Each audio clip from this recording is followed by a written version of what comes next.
잘 들리시죠?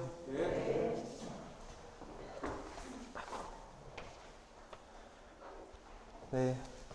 국장 신부님께 소개받은 신성수 베드로 신부라고 하고요. 저는 참고로 그 전위에 있는 요셉의 집에서 어르신들하고 요양원에서 함께 지내고 있는 소임을 맡고 있고, 별도로 대전교구 생태환경위원회라는 이런 곳에서 총무로 한 5년, 6년째 이렇게 함께 동반하고 있는 신부입니다. 그래서 여러 가지 같이 이렇게 동반을 하다가 참미받으소서라는 회칙이 나오고, 그 중요성 아울러서 환경이 굉장히 오염되는 게 심해지면서 뭔가 특별한 액션을 취해야겠다라는 움직임이 있어서 지금 이 자리까지 오게 된 건데요. 본격적인 시작에 앞서가지고 좀 몇 가지 에피소드를 좀 말씀드리려고 해요. 각 본당의 그 사목회장님 또는 그 사회보그마 분과장님이 다 오신 거 맞죠? 예. 그러면 사목회장님만 오신 분당 계세요? 안 계세요? 회장님만 오셨다. 왜냐면 이게 지표로서 되게 중요할 것 같아서 그렇거든요. 아니면 같이 오셨다. 사목회장님과 같이 오셨다. 그러면 분과장님이나 분과원들하고 같이 왔다. 나머지 다 계시겠죠? 예. 왜냐하면 이게 되게 중요한 게 뭐냐면요. 모든 본당이 코로나를 2년 겪고 3년째 되다 보니까 본당에 다양한 조직들이 잘 돌아가는 공동체들이. 근데 그 와중에 교구도 그렇고 교황청도 그렇고 뭘 또 만들래요. 또 뭘 하래요. 지금 오미크론 엄청 심한데 또 모여가지고 교육하래요. 이게 굉장히 쉽지 않고 사회적인 시선으로 봤을 때 비효율적인 영역들이 되게 많이 있는 게, 제가 여러 차례 이런 교육 자리에 와가지고 나눔을 하면요, 정작 하셔야 될 분들은 들을까요, 안 들을까요? 별 관심이 없으세요. 이미 본당이나 가정에서 열심히 실천하시는 분들이 또 오셔가지고 여기서 강의 듣고 뭐 이러한 상황을 되풀이하다 보니까 좀 그런 지점들을 어떻게 조금은 상쇄할 수 있을까가 저에게 있어서는 가장 중요한 좀 숙제인 것 같고요. 아울러 가지고 이번에 자료집을 원래는 한 권만 제공해 드리기로 했거든요. 우리 교구에서 만든 이 자료집만 제공하려고 했는데, 하다 보니까 자료를 찾다 보니까 환경부에서 굉장히 좋은 자료가 나온 거예요. 이게 작년 여름 정도에 나온 자료거든요. 제가 조사를 하다가 환경부에 직접 전화를 했죠. 어쨌든 목마른 사람은 저니까. 연락을 드려가지고 그 담당 부서 하시는 분한테 이거 자료 좀 많이 달라고 이렇게 요청을 했는데, 환경부에서 많이 줬을까요, 안 줬을까요? 그 이유가 뭘까요? 아까워서? 문제는 뭐냐면요, 기자한테 전화 받았대요. 왜냐하면 환경부에서 이거 쓸데없이 많이 찍는다고. 이게 현실이에요, 현실. 우리가 환경을 위해서 다양한 노력도 하고 홍보를 위해서 굉장히 많이 알리는 노력도 동반돼서 되게 중요한데, 요즘에 다 전자책 보지 이런 거 안 보지 않냐, 이런 논리와 더불어 가지고 어떤 기자인지는 자세히는 모르겠지만 그 기자가 이 담당자한테 전화해 가지고 쓸데없이 많이 뽑지 말라고. 근데 이것도 한편으로 틀린 얘기는 아니거든요. 그러다 보니까 이 자료집에 많이 없대요. 이게 버전이 3개 있어요. 제가 공식적으로 교구에서 드리는 거는 가정편인데 기업편하고 학교편이 또 따로 있거든요. 그리고 이게 여기 자료집 보시면 알겠지만 QR코드로도 되어 있고 링크를 다 걸어 놔가지고 다양한 자료는 또 PDF 파일로 또 받으실 수가 있어요. 근데 문제는 뭐냐면은 그 고민도 했죠. PDF 파일로 연결해서 드릴까 했는데 PDF 파일이라는 걸로 가면은 많은 분들이 눈여겨 보실까요, 못 보실까요? 보지 못해요. 이게 왜 돈 아깝게 또 자원 낭비되게 우리가 굳이 또 프린트해서 드리는 이유가 있다라는 것도 조금은 아울러 기억해 주셨으면 좋겠고, 그리고 두 번째로 이제 본당에서 아직 뭐 코로나도 그렇고 여러 가지 상황 때문에 본당 내에서 어떻게 활동을 할까가 가장 숙제 아니세요? 예. 이걸 어느 시점으로 계속 피드백도 해야 되고 계속 본당 전체 신자들과 교류해가지고 알려드려야 되는데, 이 지점이 굉장히 어렵고 이 특정 분과에서 활동하다 보니까 뭐 본당에 있는 교육분과나 청소년분과나 일개 분과에서 하는 형식 안에서 머물러 있는 경우가 굉장히 많다라는 거거든요. 이 본당 자료집 보시면 맨 뒤에 사례 소개라고 해가지고 다양한 사례들을 들은 내용들 있잖아요. 이 내용들은 본당 전체가 같이 움직였을 때 나올 수 있는 작품 또는 굉장히 열렬하게 활동하고 있는 또 전문적으로 또 알고 있는 분과장님들이 말 그대로 소임을 맡고 계실 때는 그런 나름의 뭔가가 생기기 마련인데 대부분 일반 본당에서는 뭔가를 이루어내기가 현실적으로 굉장히 어려운 지점들이 있다라는 것, 이러한 부분들도 같이 알아주셨으면 좋겠고, 마지막 에피소드는요, 여러분들 앞에 있는 물이 어떤 물이죠? 일회용품. 예, 이게 현실이에요. 이게 현실. 저 앞에 있는 종이컵도 그렇고 물도 그렇고 여러 가지로, 왜냐하면 저희가 꾸준하게 2년 동안 이런 프로그램을 했다고 한다면은 저희 늘 생태환경위원회에서 준비 같은 거 하고 공문 보내드릴 때 무조건 텀블러 가지고 와달라는 이런 문구도 붙여놓고 미리 세팅하고 있는 입장에서도 이게 잘 원활하게 이루어지고 있는데, 실질적으로 교구에서 운영되고 있는 공식적으로 생태를, 지구를 살리자는 프로그램 안에서도 우리가 부지불식간에 일회용품을 쓰고 있는다라는 것들이거든요. 그리고 예를 들어서 제가 이것도 일부러 가져왔는데, 이게 본당에 보내드리려고 이런 포장재도 구입을 했는데 이거 가지고도 뭐라는 분들이 계실까요? 안 계실까요? 왜 택배 낭비하고, 이게 일부러 그래서 재활용되는 이게 LDP인가 아무튼 뭐 그런 걸로 재질로 어쨌든 구입해서 각 본당에 보내드리게끔 하는데 말 그대로 쉽지가 않다라는 걸 알려드리는 거예요. 그리고 같이 해야지 뭔가 소기에 나름의 열매들을 보실 수가 있는데, 그냥 개별적으로 노력을 하면은 이미 하시는 분들은 워낙 또 분리수거도 잘 하시고 절전도 잘 하시고 하시는데, 같이 해야지 뭔가 열매가 맺어지거든요. 그리고 더 중요한 건 뭐냐면요, 일회용품 안 쓰고 우리가 에너지를 얼마나 아끼고 이래도 가장 큰 게 뭐냐면 제도적인 부분들이거든요. 그러니까 제도적인 면이 바뀌지가 않으면은 우리가 개인적인 차원에서 할 수 있는 다양한 노력들이 굉장히 빛을 보지 못하는 경우가 많다라는 것. 그러니까 이런 부분들을 깔고 좀 이렇게 출발하시는 게 여러분들 입장에서도 좀 부담감을 낮추실 수 있는 좀 그런 지점이지 않을까 싶습니다. 그래서 이 앞에 보시면 7년 여정 하다라고 되어 있는데, 이게 어떤 몇몇 분들은 이거 계속 오탈자 수정하면서 왜 띄어쓰기 안 하냐고 말씀하시는데, 이게 대전교구의 그냥 고유 타이틀로 가져가려고 해요. 이게 전 교구적으로나 전 세계적으로는 아래 보시면 찬미받으소서 7년 여정이 가장 기본적인 타이틀이거든요. 더 타이틀은 7년 여정 플랫폼이라고도 교황청에서 이렇게 가이드라인으로 준 게 있는데 너무 길고 어렵다 보니까 대전교구에서는 자체적으로 7년 여정 하다라는 타이틀로 해서 이렇게 시작을 하게 되었고요. 그리고 그 CPBC 뉴스 한번 보시고 좀 한번 생각해 보실게요. 프란치스코 교황의 생태회칙 찬미받으소서 반포 5주년 기념 주간이 어제로 마무리됐습니다. 전 세계 신자들이 지난 9일 동안 기후위기 극복을 위해 마음을 모아 연대했는데요. 그렇다면 찬미받으소서 주간이 남긴 것은 무엇일까요? 이힘 기자가 3가지 키워드로 정리했습니다. 우리 삶의 터전인 지구는 하나의 공동체입니다. 프란치스코 교황은 회칙 찬미받으소서에서 지구를 공동의 집이라고 표현했습니다.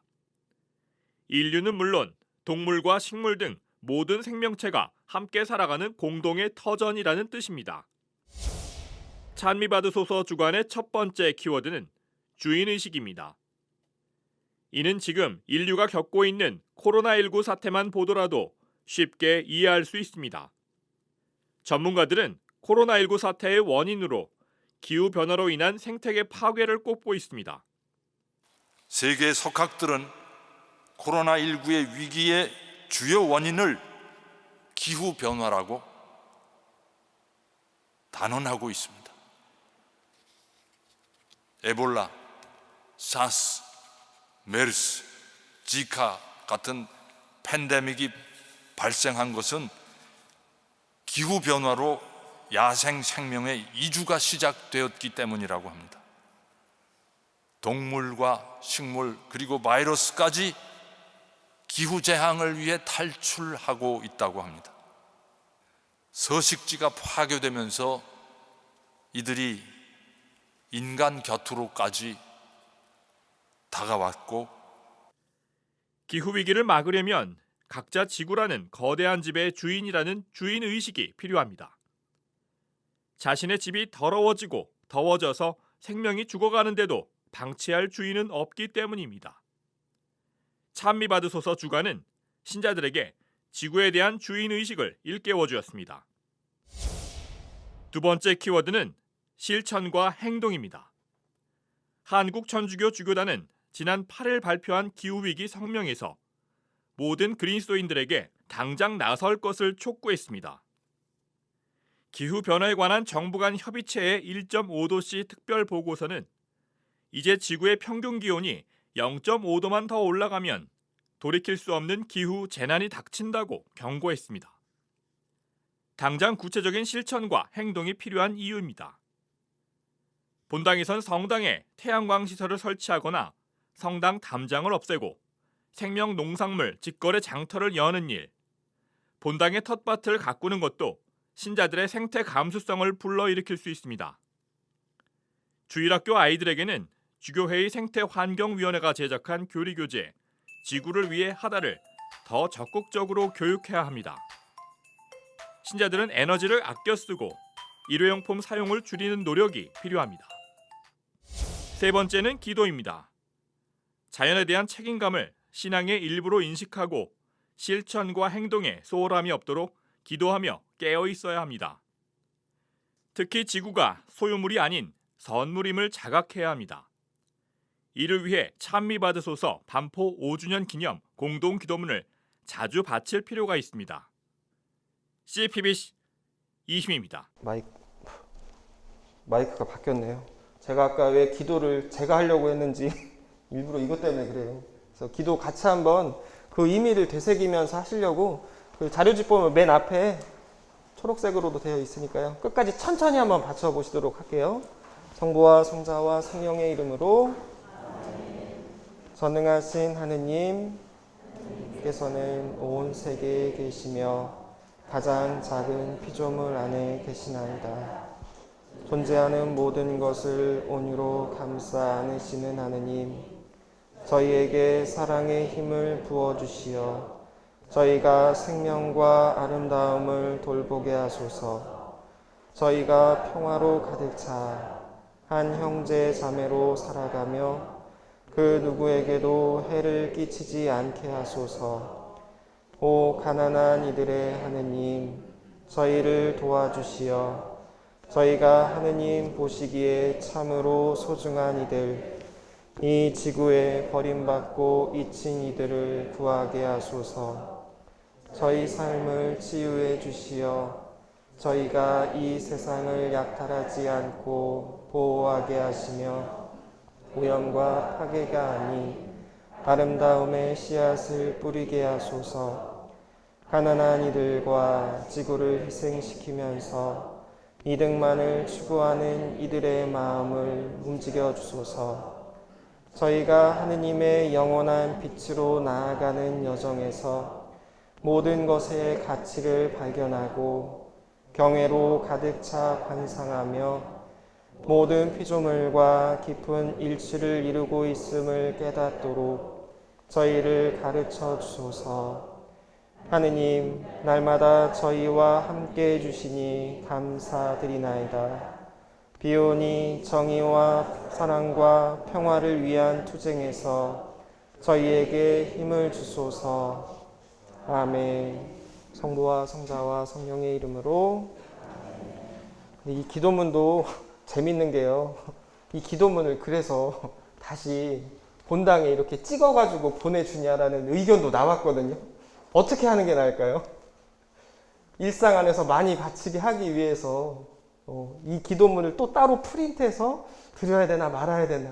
그러니까 이런 지점 하나하나가 생태환경과 관련된 무언가를 하고 있으면은 고민이 된다라는 거예요. 우리가 또 불필요하게 쓰레기를 만들어내지 않고는 있나.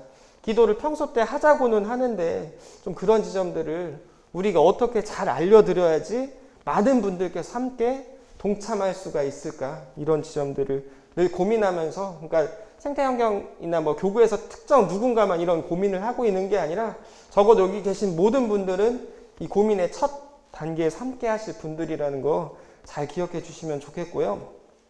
맨 앞 페이지를 교재를 중심으로 제가 좀 설명을 드리자면요. 이게 한국 주교회의라는 곳에서 이러한 3호 교서를 발표를 했거든요.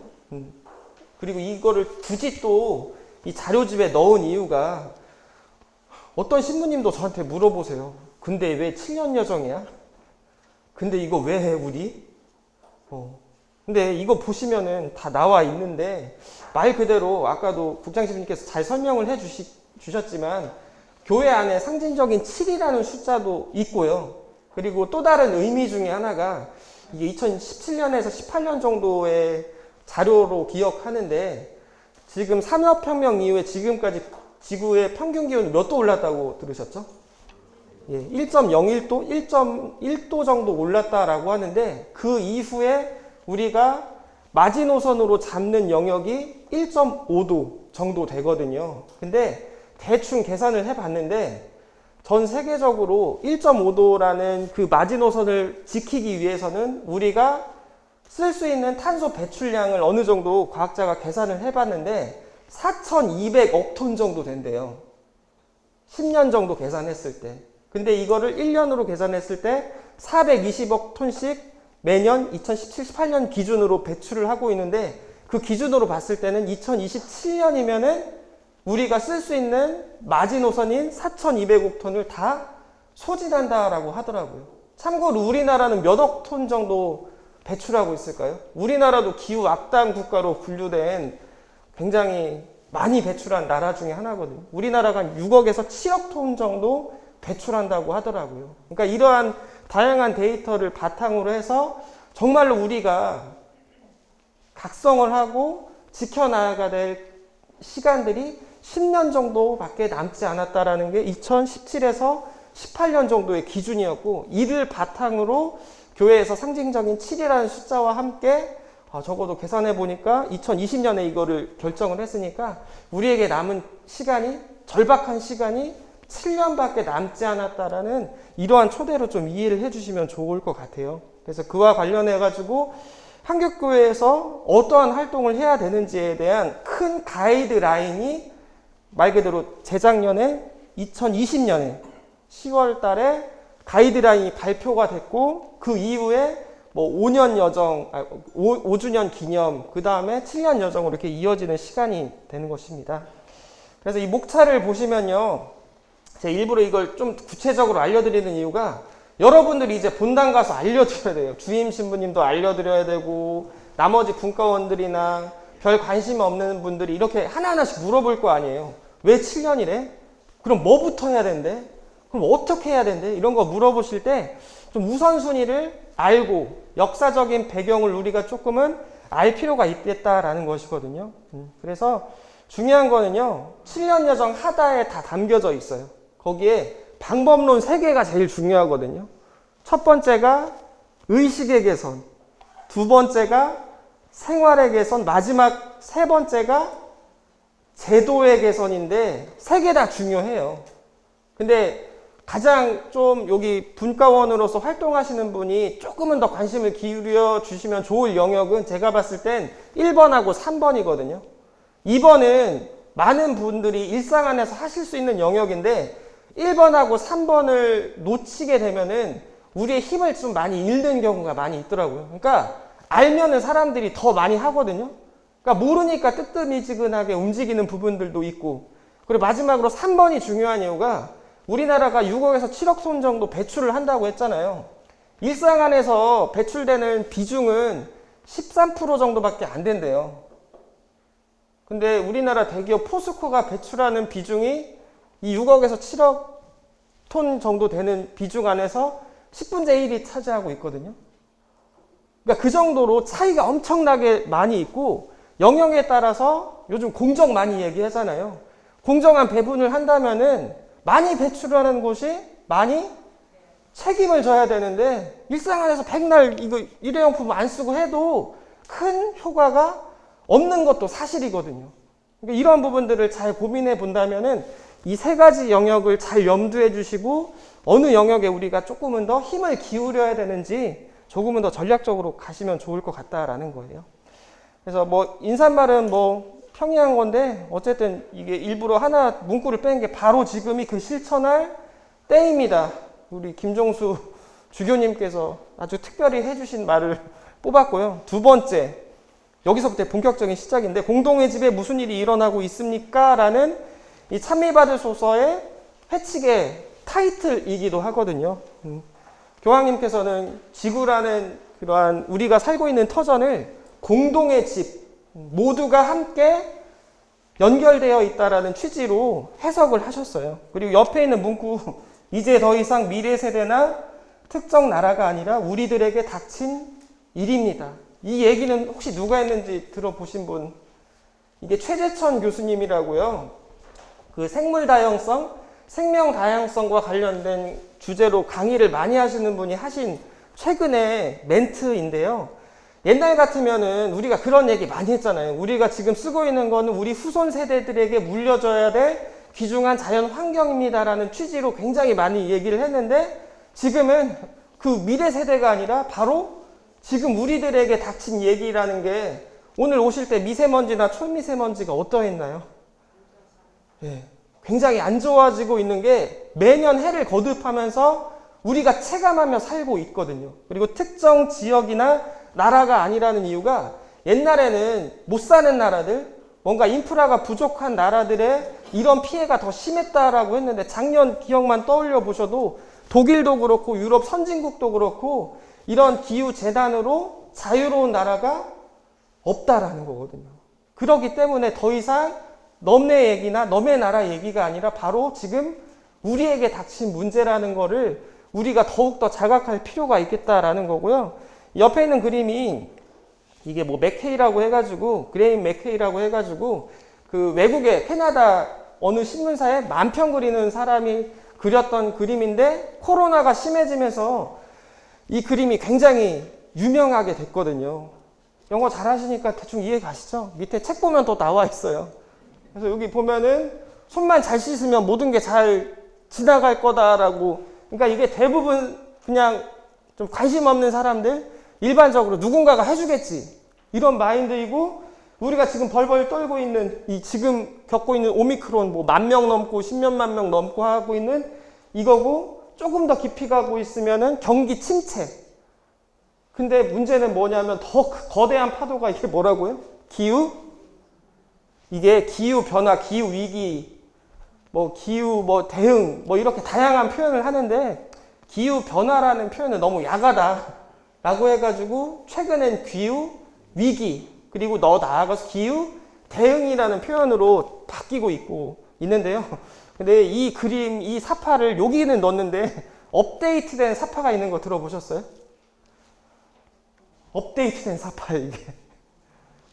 제가 그래서 일부러 최재천 교수님 자료를 넣은 게 이 이유예요. 이게 생명 다양성의 붕괴거든요. 생물 다양성 붕괴 또는 생명 다양성 붕괴라는 건데 하루에도 수십 종씩 생물 종들, 특정 몇 마리가 아니라 종들이 사라지고 있다는 게 추세라는 건데 우리 피부에 와닿지 않잖아요. 그리고 지금 그 코비드, 코로나 설명할 때도 많이 나오고 있잖아요. 우리가 문명이 발전하고 진보하고 넓혀 나가다 보니까 야생식물이 살고 있는 지점까지 우리가 침범을 했기 때문에 그네들과 불가피한 접촉이 일어나면서 벌어지게 된 사단이 바로 코로나라는 사단이거든요. 그러니까 우리가 막 이렇게 나가서 같이 공존이라는 걸 잘 해주면 되는데 어떻게 돼요? 우리는 공존을 잘 할까요? 못 할까요? 그러니까요. 그렇기 때문에 우리 이외의 다른 종들은 다 멸종.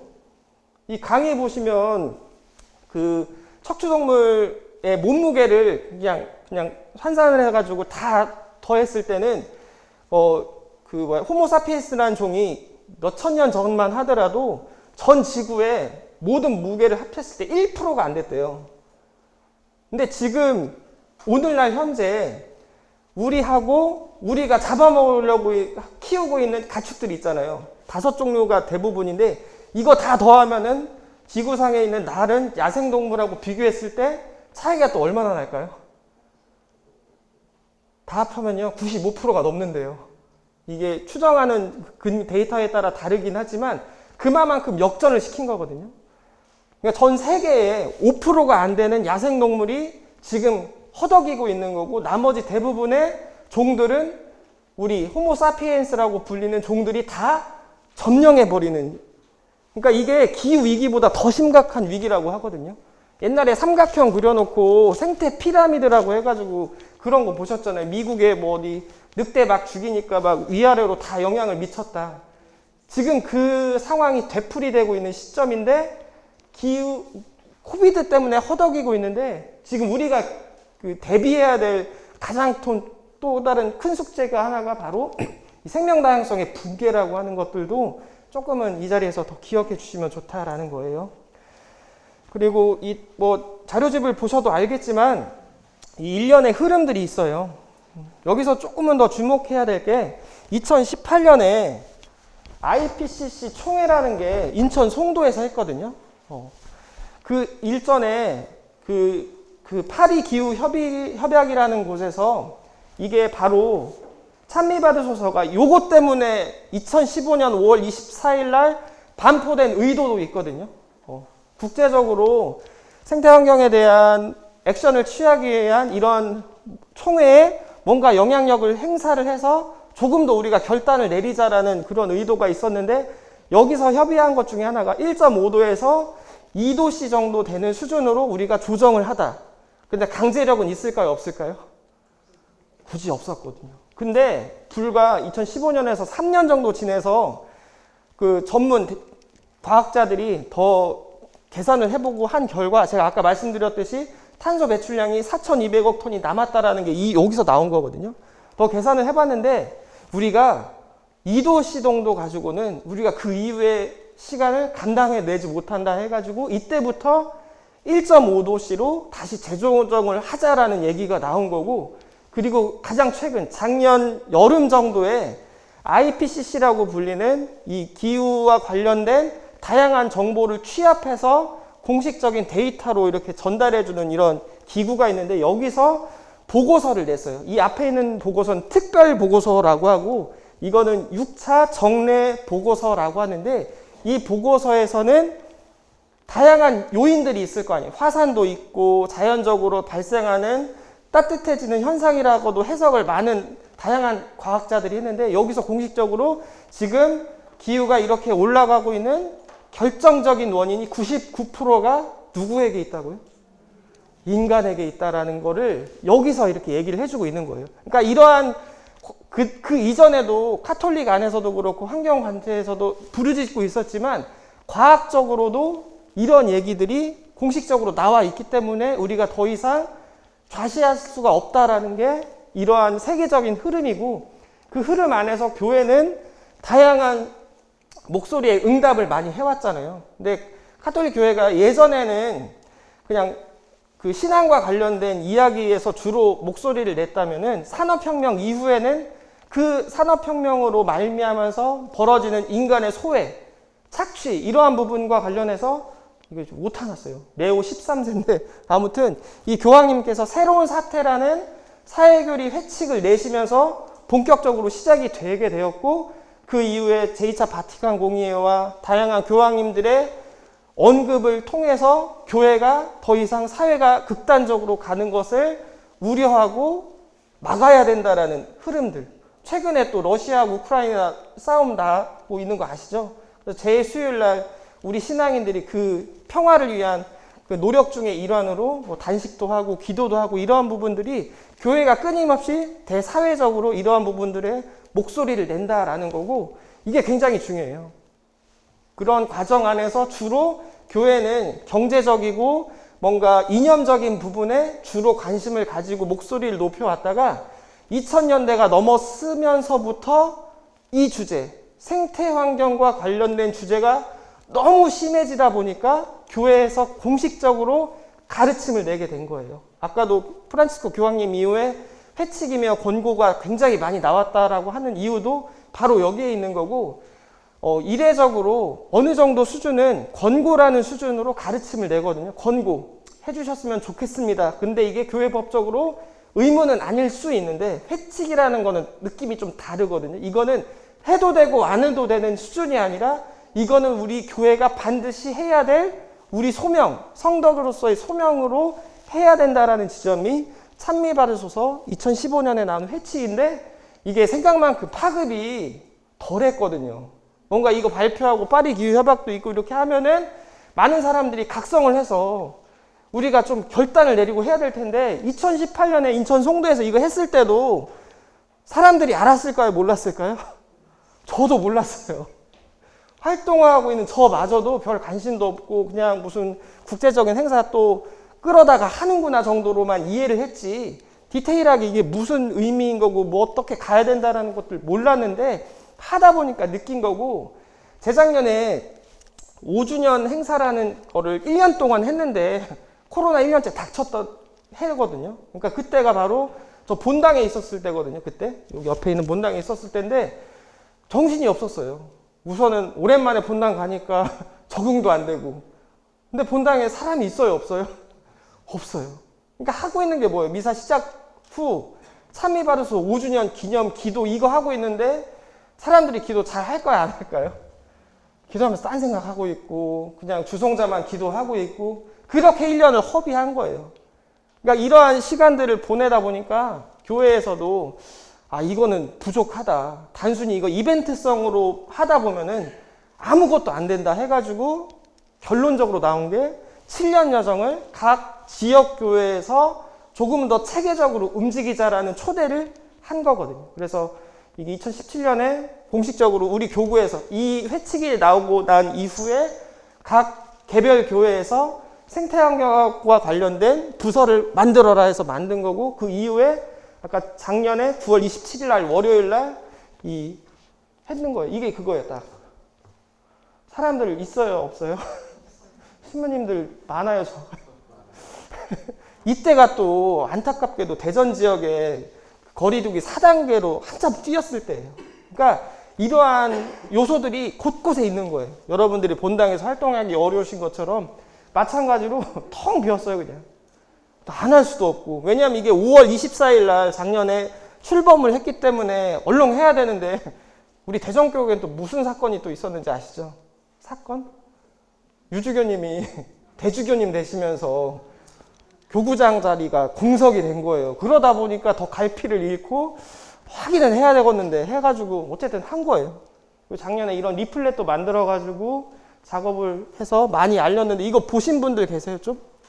그래도 여기 계신 분들은 관계자이시기 때문에 보셨겠지만, 그리고 이게 리플렛을 그냥 이렇게 만든 게 아니라 여기 또 색칠도 하고 하라고 해가지고 해서 저 요양원에서 이미 잘 살고 계신 어르신들도 데려다가 또 색칠도 하시고 한 거예요. 우리 사회복지사님 뭐 알지도 못하는데 시키니까 또 열심히 하시고, 또 이미 이분들은 생활이 다 절약하시는 분들인데도 하고 계시는 거예요.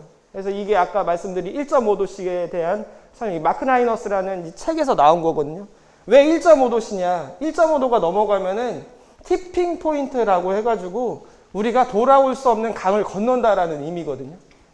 그런 부분들도 놓고, 이게 교황청에서 나온 실행 목표라고 해가지고 7가지가 있는데, 맨 처음에 이거 가지고 어떻게 하자라는 플랜을 짰는데 너무 경계가 모호하다라는 해석을 해서 대전교구에서는 이 7개의 실행 목표 말고 3개의 그 방법론으로 다시 설명을 드리는 거예요. 그래서 여기 나와 있는 게 있는 거고, 이게 하느님 작품을 지키는 이들로서 우리의 소명을 실천하는 것이 성덕 생활의 핵심이 됩니다. 이는 그리스도인의 체험에서 선택적이거나 부차적인 측면이 아닙니다. 이게 찬미바르소서 217항 내용이거든요.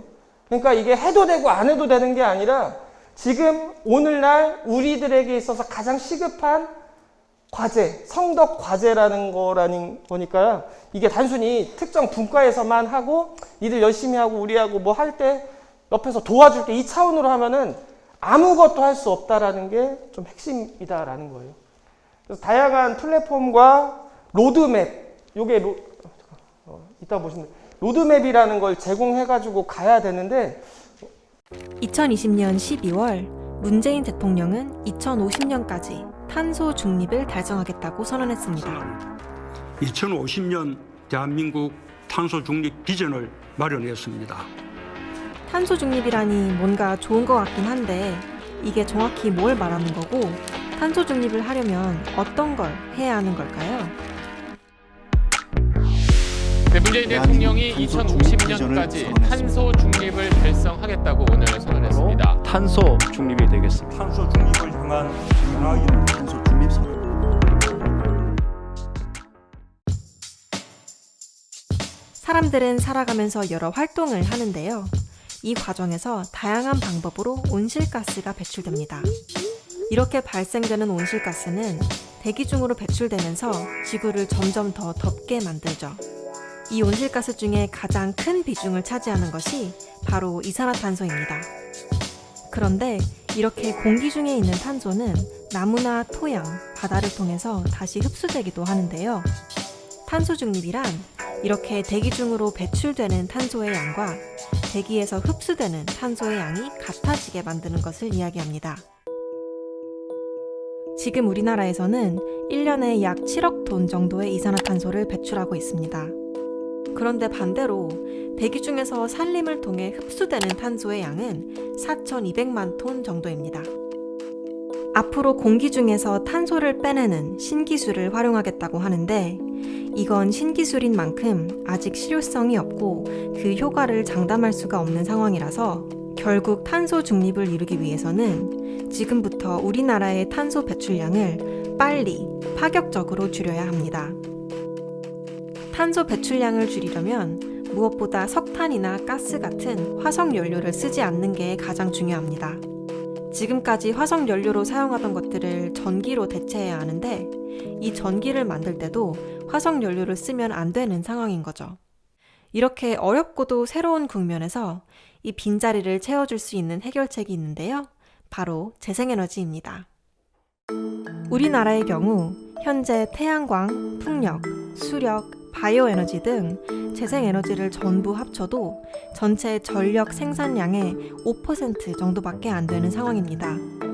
얼마 전 카이스트와 기후솔루션이 발표한 보고서에 따르면 탄소 중립을 달성하기 위해서는 2050년까지 재생에너지 발전량이 지금보다 20배 증가해야 한다고 밝혀지기도 했습니다.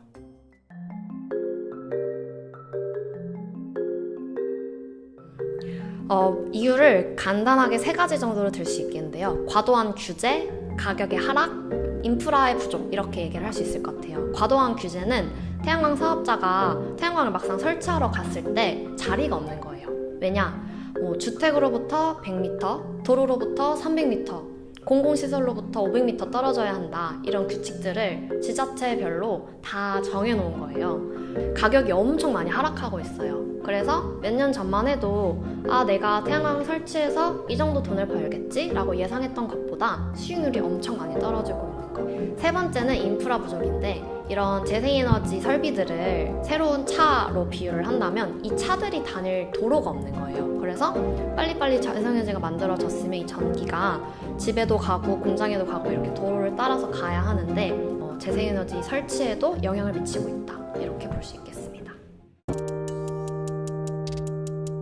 재생에너지를 보편화하려면 정부의 노력이 엄청 중요하다고 할 수 있겠는데요. 지금은 예전에 그런 화력발전소를 쓰던 거에서 변화하는 거잖아요. 새로운 깨끗한 에너지를 쓰려면 여기에 맞는 도로도 만들어야 되고 제도도 만들어야 하기 때문에 이걸 위한 정책을 새로 정립하는 게 엄청 중요하다고 할 수 있습니다. 기후위기 대응은 우리 모두에게 더 이상 미룰 수 없는 과제가 되었고 이 과제의 핵심은 재생에너지 확대에 있습니다. 과도한 입지 규제 완화와 시장 개선, 인프라 확충을 통해 재생에너지를 빠르게 확대할 수 있도록 해야 합니다.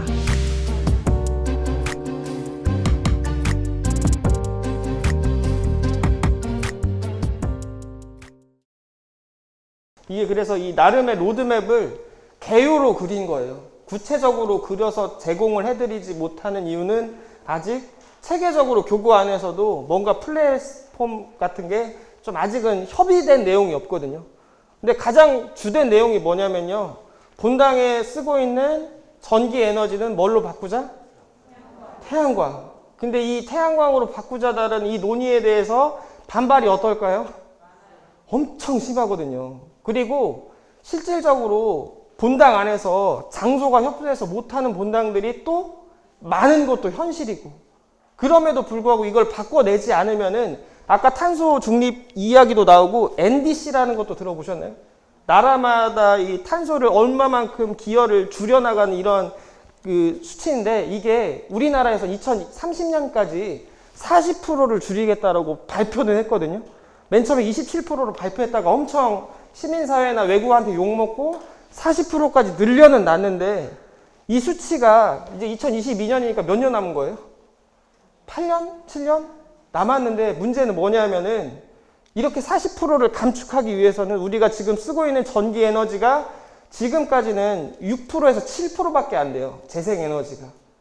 이 재생에너지 비율을 적어도 30%까지 끌어올려야 되는데, 이러기 위해서는 무조건 본당을 다 바꿔야 돼요.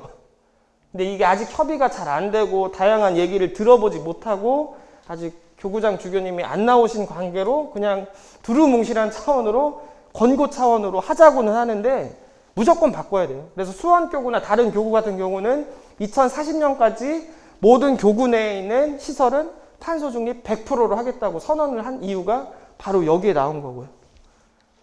근데 어쨌든 중요한 게 이 세 가지 영역을 같이 가자라는 내용들이고요. 그래서 중요한 거는, 그래서 우리가 참여반수를 읽어야 되는데, 여기 다 읽으신 분, 여러분들부터 읽으시고 이게 교과서라니까 교과서 중심으로 우리가 잘 하셔야 되는데 읽으셔야 되는 거고, 문제는 또 뭐냐면요. 만약에 안 되면요, 이제 교구 생태위 홈페이지에다가 항별로 다 해석해서 이렇게 다 업데이트도 시켜 드릴 거니까요. 그런 부분들 잘 참고하셔가지고 보시면 되는 부분들이 있고요. 역시 시간이 문제네요. 5분 남았는데 얼렁얼렁 해드리도록 할게요. 의식의 개선은 딴 게 아니라 지금 교구 홈페이지도 그렇고 유튜브, 요즘 유튜브 많이 활용하시잖아요. 유튜브에 대전교구 생태환경위원회라고 치시면요, 여기 카테고리 기후위기, 에너지와 탄소중립, 생물다양성, 그 다음에 자원순환, 이러한 주제별로 우리 위원회에서 다양한 동영상 자료를 다 마련해 드렸거든요. 왜냐하면 이렇게 강의 들으러 직접 오시기가 어렵고 우리가 뭐부터 봐야 될 갈피가 안 잡히시는 본당이나 개인이 많으셔가지고 이와 관련된 자료를 유튜브에도 그 채널로 해가지고 다 제공을 해드리고 있으니까 본당에서 이 부분과 관련해가지고 협의를 해서 뭐 강론 시간 20분 정도, 이게 30분이 안 넘거든요, 다 강의들이. 그런 거 한 번씩 보시면서 의식을 바꾸어 나가는 작업이 필요하다라는 것이고요. 그리고 두 번째가 생활의 개선인데, 생활의 개선은 딴 거 없고요. 환경부에서 나온 자료만 잘 펴보시고 우리 본당이나 우리 공동체 안에서 우리가 이거 위주로 해야겠다. 왜냐하면 본당마다 상황이 다 다르시더라고요. 그래서 그런 부분과 관련해가지고 좀 조율을 해 주시는 게 좋을 것 같아요. 그래서 그런 부분들이 있고, 비움과 체험은 우리 국장신부님께서 강력하게 우리가 이 부분을 해야 된다라는 이 지향으로 잡아봤는데 굉장히 의미가 있는 지점들이거든요. 우리가 엉뚱한 걸로 지금 살아가고 있잖아요. 이게 전부이고 이게 되게 중요한 줄 알고. 근데 그게 아니라 우리가 비워내고 다시 새롭게 채워내야 될 부분들이 엄연하게 다르다. 우리가 모르고 있었다. 그리고 지금 우리가 이런 식으로 지구를 막 쓰다 보면요, 몇 개밖에, 그러니까 3.3개가 더 필요하다라는 이런 수치들. 그리고 이게 지구 용량 초과의 날이라고 해가지고 지금 이런 식으로 쓰다 보면은 그냥 7월, 8월 정도면은 이미 다 우리가 지구가 1년 동안 우리가 쓸 수 있는 거를 미리 다 땡겨 쓴다라는 의미거든요. 그리고 마지막으로 제도의 개선을 좀 보시면은 이게 좀 중요해서 좀 강조점을 드리려고 해요. 그러니까 뭔가 사후 약 처방 같은 것들보다는 미리 우리가 굳이 더 큰 노력을 하지 않더라도 바꿀 수 있는 영역들이 바로 제도와 정책과 관련된 영역인데, 이 부분을 가장 못해요. 민감한 영역이기 때문에 말도 잘 못하고, 예를 들어서 이 62페이지 보시면은 이런 우리가 일반적으로 쓰고 있는 물품 있잖아요. 이 앞에 보시는 일회용 페트병도 보면은 어떤 거는 택이 붙어 있고 어떤 거는 없고, 근데 만들 때부터 안 넣으면은 분리수거가 더 잘 되거든요. 그리고 밑에 보시면 이게 스팸 뚜껑 반납하기 운동이거든요. 이게 신기한 게 어떨 때는 잘 돼가지고 이놈의 업체에서 스팸 뚜껑 안 만들고 잘 공급을 하다가 최근에는 다시 또 스팸 뚜껑 붙여가지고 하고 있는데, 이런 부분들, 그리고 아까 말씀드렸죠. 이게 그 포스코가 지금 탄소 배출하고 있는 부분에 엄청난 크기를 자리하고 있으니까 많이 한 사람들은 많이 책임을 지고 우리도 우리 나름대로 책임을 지자라는 부분들이에요. 이런 부분들. 그리고 탄소 중립과 관련된 우리의 로드맵을 다시 제대로 한번 짜야 된다. 우리가 나라에서 제대로 못하고 있으니까 막 욕을 하듯이 여러분들도 교구나 교회에 요구를 하셔야 돼요. 우리가 제대로 하기 위해서는 뭔가 좀 더 가이드라인이 탄탄할 필요가 있다. 그런 부분들 있고, 대전교구에서는 이 제도 개선에 대한 나름의 체험이, 강렬한 체험이 있었던 게, 대전 세종에는 중앙부처가 여기 있잖아요. 그 중에서도 환경부가 여기 있어가지고 재작년에 환경부 앞에서 제주2공원과 관련된 다양한 목소리가 있었는데, 이것도 마찬가지로 아무튼 최대한 빨리 끊어볼게요. 마찬가지로 이게 쟁점이 되다 보니까 목소리를 제대로 못 냈던 거거든요. 근데 교회에서는 생태환경위원회를 중심으로 해서 이거는 지금 이 상황 안에서는 개발놀이로 가면 안 된다라고 해가지고, 여기서 김경배 씨라는 분이 여기서 그 단식 노숙을 하고 계셨는데 같이 동참해가지고 작년에 환경부 반려 처분을 받았거든요. 그러니까 이게는 더 이상 질 필요가 없고 수정해서 가지고 오든지 이러한 취지로 간 거라서 사실상 제2공항 건설이 백지화가 되게 된 거거든요. 이런 체험이 있다 보니까 뭔가 갈등의 여지가 있고 하더라도 우리의 노선이 명확하다면 우리는 이 목소리를 명확하게 낼 필요가 있겠다라는 거고, 그 이후에 대전교구에서는 또 다른 캠페인 중에 하나가 갑천 국가湿지 지정 운동과 관련된 움직임이거든요. 원래는 저도 거기 가 있어야 되는데 나뉘었어요. 위원장 신부님이 거기 가 계시고 저는 여기서 본당에서 어떻게 같이 해야 되는지에 대한 나눔을 이렇게 해드리고 있는 거예요. 제20대 대통령 선거가 딱 2주 남았습니다. 막바지 표심을 잡으려는 후보들의 경쟁이 치열한데요. 5년간 우리나라를 이끌 지도자를 뽑는 선거인 만큼 정책과 비전, 됨됨이를 꼼꼼히 따져봐야겠죠. 그리고 그리스도인이라면 선거와 투표에 대한 교회의 가르침도 살펴볼 필요가 있습니다. 대선에 임하는 그리스도인의 자세를 짚어보겠습니다. 코로나19 사태 장기화 속에서 치러지는 제20대 대통령 선거. 이번에 선출되는 대통령은 코로나19 위기 극복에 힘써야 하고 경제 성장과 기후위기 대응, 한반도 평화, 국민 통합까지 챙겨야 하는 막중한 임무를 안게 됩니다. 하지만 선거운동 과정을 바라보는 국민의 마음은 편치만은 않습니다. 후보들이 정책 경쟁보다 네거티브 공세에 치중하는 경향을 보이고 있기 때문입니다. 정치에 대한 냉소와 불신이 넘쳐나는 시대, 그리스도인들은 대선에 어떤 마음으로 임해야 할까? 가톨릭 교회는 정치의 목적이 인간의 존엄성 증진과 공동선 실현에 있다고 가르칩니다.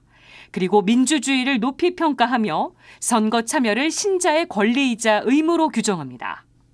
위임받은 권위를 가지고 특정 계층을 위해서만 일한다든지 또는 자원의 흐름이나 이런 것들을 임의로 정하게 돼버리면 힘없고 약한 사람들은 배제될 가능성이 대단히 높죠. 그런 점에서 선거는 권리이면서 당연히 의무가 거기에 이제 포함이 되는 거겠죠. 이번 대선을 일컬어 역대급 비호감 대선이라는 말이 나옵니다. 지지 후보를 정하지 못한 무당층 비율도 높은 편입니다. 그렇다면 그리스도인은 어떤 후보에게 투표해야 할까?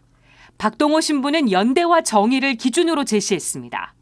우리 가톨릭 신자들이 늘 염두에 둬야 될 부분은 두 가지입니다. 연대, 저 먼 나라의 사람들도 내 형제라고 여기고 내 국민이라고 여기면서 그런 시각을 갖고 태도를 갖고 일할 대표, 그것을 연대라고 말하고요.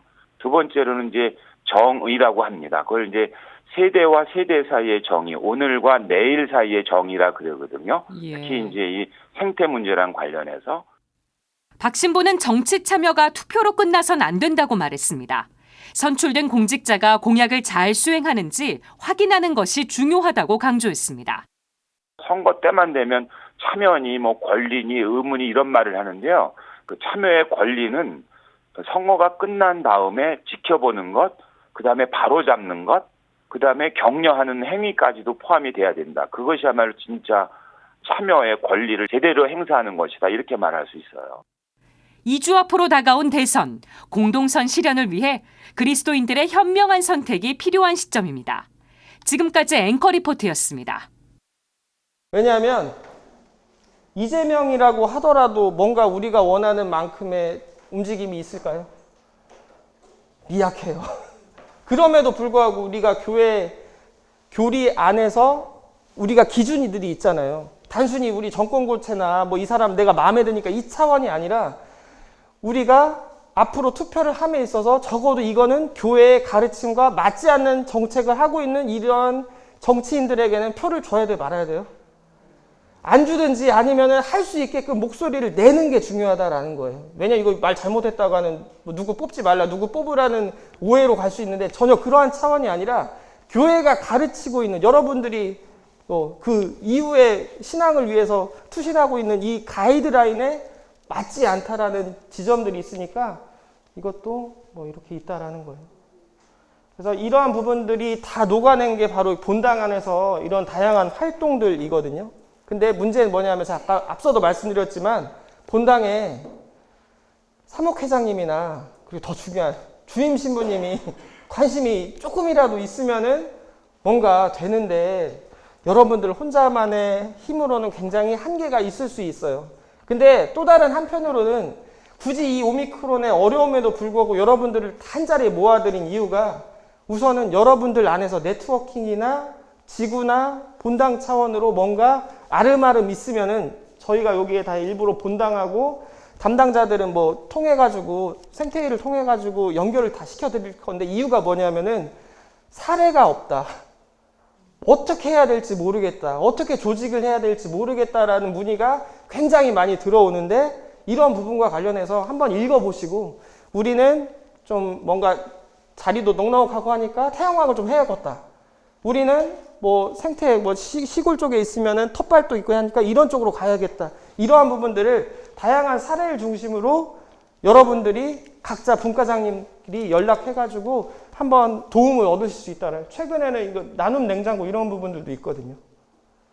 그래서 이런 부분들과 관련해가지고 오늘 다양한 정보를 최대한 많이 얻어가시는 거고 이 이후 시간이 더 중요한 게 뭐냐면은 이제 더 구체적인 그 조직을 지금 이번에 오신 이게 여기 국장님께서 해주실 거거든요. 그러니까 저는 맛배기만 보여드린 거고 실질적으로 이제 본당 가서 어떻게 진단을 하고 어떻게 같이 꾸려가지고 활동을 할지는 이제 이어지는 시간 안에서 이렇게 알려드리도록 하겠습니다.